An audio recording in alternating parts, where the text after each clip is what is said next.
Can you give us your experiences on working with these platforms and creating that sort of content, if you were doing it before quarantine and throughout quarantine, and how you predict it may grow with cosplay throughout this next decade? The first thing I will say is there is this whole thing that if you are on one of these platforms, particularly if you are female, there is, oh, well, all you got to do is get your boobs out and you'll be making money. It's super easy. It is not. It is not easy. And I have heard that said to my face quite a few times. Is that, oh, well, it's easy for you. You've got boobs. It is not easy. And it doesn't matter who you are, what gender you are, what you look like. It is not easy, quick money. It is a lot of hard work. And I think a lot of people who have signed up during quarantine, who thought, oh, I'll just take a couple of selfies and I'll be making hundreds, have realized that it's not easy. It's a lot of hard work. It's a lot of preparation. It's a lot of planning. And sometimes you don't always get the payoff from it. Sometimes you do. Sometimes you have an amazing month, but you can't depend on it from month to month. And I always say, like, if someone is setting up for the first time on any of these sites, first thing I say is before they set up, come to me for a referral code because I want my 5%. Because I put a lot of hard work, and if I'm going to help somebody, I want my 5%.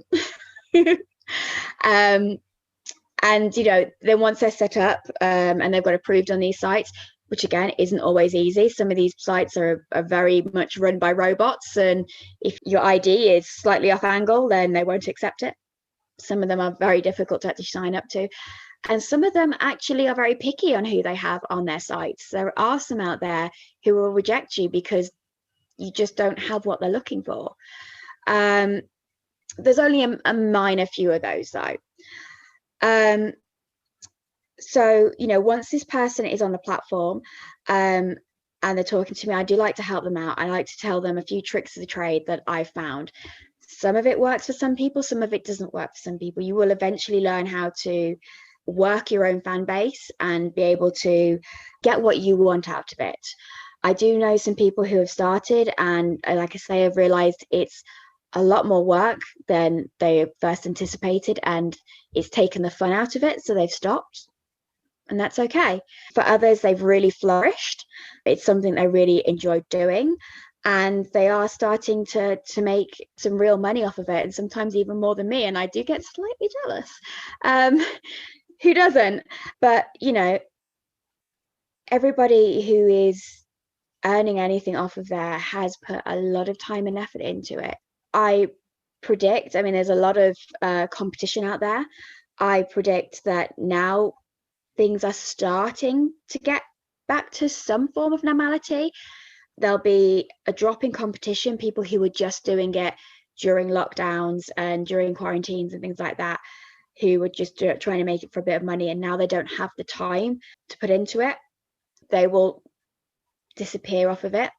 But you'll also find that there are some people who have found that it's actually a great way of earning some money to not only fund your cosplay, your hobby, but actually to be able to get a little bit further in life. I'm trying to save up for a house, and so some of my money goes to my next projects. Some of my money goes into my savings account so that I can have a life, and will have a house one day and progress in my life and get to where I want to in terms of my personal life. And it's incredibly important for me to do that. Some people are just going to be happy earning a few bucks and just do a little bit and earn a little bit. But again, my hope is now that people are getting back financially, that I know a lot of the people who are on there, some of them have been struggling to earn on there because it isn't easy. It is very competitive. That hopefully with some of the loss of the short-term competition and people getting back into work, because obviously some people have lost their jobs and have had other bigger priorities, it is a luxury thing. So once they have that money to spend on the luxury, that it will start to come up. And I have had some of my fans message me and say, I'm really sorry, but I can't afford this. I'll be back as soon as I can. And I'm not going to quarrel over it. It's like, you've got to look after number one. I'm not going to be upset that, that's a loss of my income. But, I am understanding that they have a life and they need to support their families and keep a roof over their heads. And they'll be back when they can be, if of course they want to be. And I've just got to be grateful for the time and support they have given me at the time. So I'm hoping some of my fans that have been through some unfortunate times are getting back up on their feet. And obviously, from a personal point of view, I hope that they come back to resubscribe and stuff. But mostly, I just hope that they're able to get back on their feet. And, I'm always happy to talk to a fan within reason. If you're talking to me at 3 o'clock in the morning, I'm asleep. You are not going to get a reply. It's a hard industry with these subscription sites, and there are so many different subscription sites out there. Yeah. So to manage them all is incredibly difficult. Even managing one is incredibly difficult. So anybody who's thinking about it and thinking that, oh, it's an easy way to make money, it's not. It's a lot easier if you already have the name out there. If you're a big name, you're going to have a lot of subscribers. But I always say to people who are first setting up, if you have got a subscription of $10, you need to give that person $10 worth of content.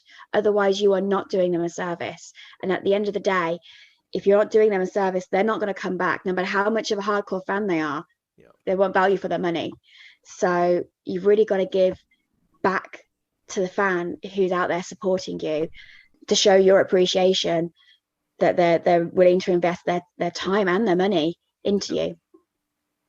And the thing is, like, that's very good advice, but it's advice that someone should know as a content creator. Like, you have to be consistent with. And Yeah. I want to just go back off of something that you said.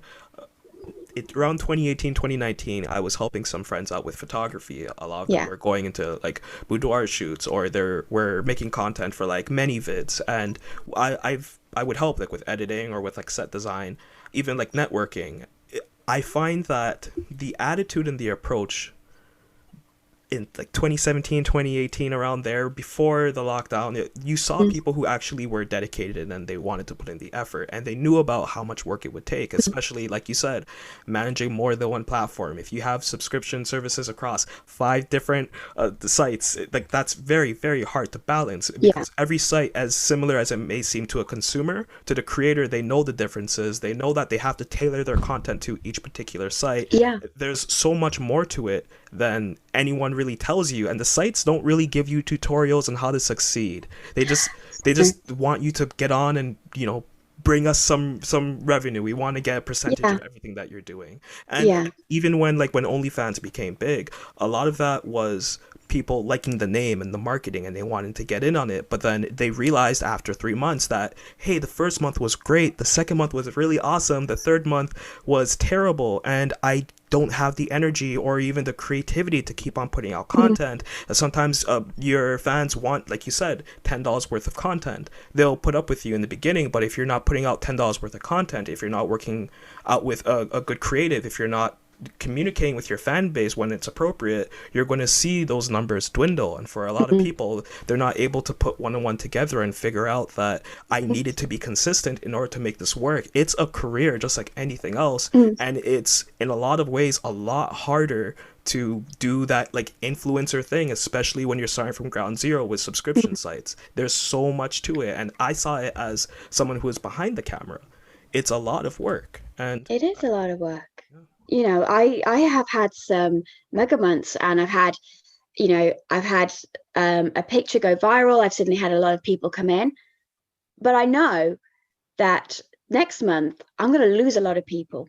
They were there for that month, and while they're there, I'm going to hook them. I'm trying to work them as much as I can, but possibly even over 50% of those new people are going to go away, and they're going to go and sign up to the next person.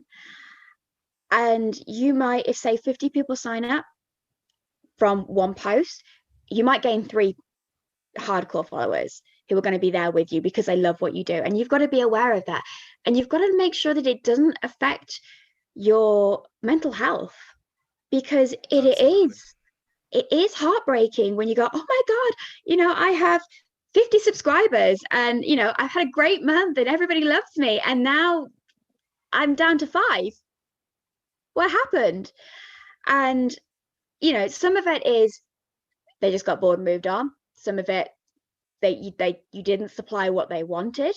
And if you are constant in what you supply, and if you don't do topless work and they're after topless work, they're gonna go, and there's nothing you can do about it.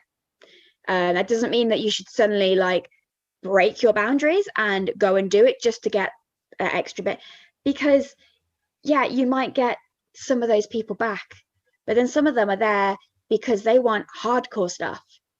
Are you going to break your boundaries again and start doing things that you're uncomfortable with? It's not something I advise to do. Stick with your morals, stick with what you're comfortable with, and people will find you. And people don't just come to you for the way you look. They come to you because of your personality and the fact that they feel a connection with you. And you've got to keep that with people. You've got to feel connected with them.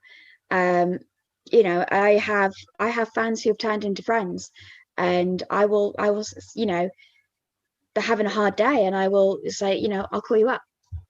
You're having a hard day. You're my friend. Let's chat. Let's get through this.